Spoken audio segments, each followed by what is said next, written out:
はい、お疲れ様です。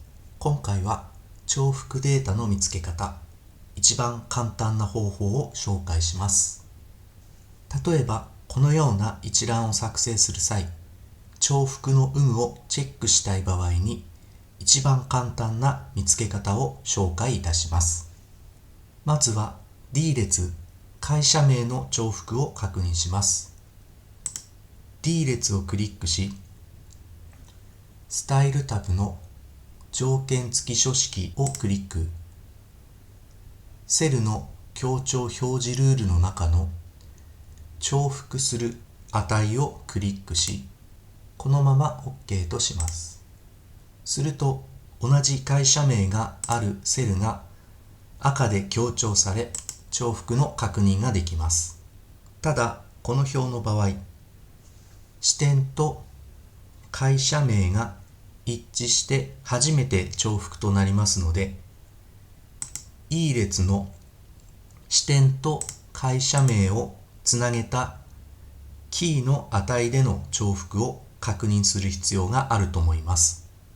なお、E 列の値は一番上に入力し、あとはフラッシュフィルをクリックします。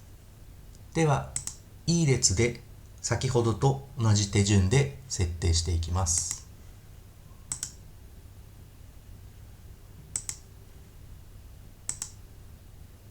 ここで一つ問題があります。C 支店の中に佐藤建設が2つありますが、住所が違うため、この2つは別な会社です。その場合は、このようなコードを設定しましょう。コードはマイナンバーのように重複しない値を割り振るようにします。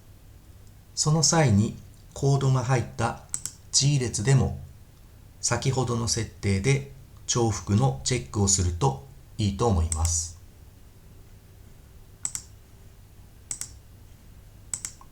ここでは重複がないため赤で強調されるセルはありません。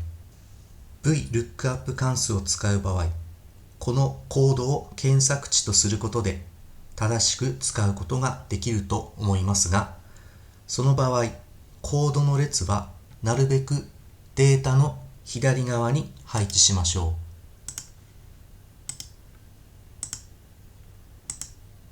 う。VLOOKUP は検索値の左側は検索できないためです。一覧作成においてコードをつけるかどうかは今回の場合を参考に判断してもらえればと思います。簡易な表であればこの連番をコード代わりに使っても良いかと思います。以上です。ご視聴ありがとうございます。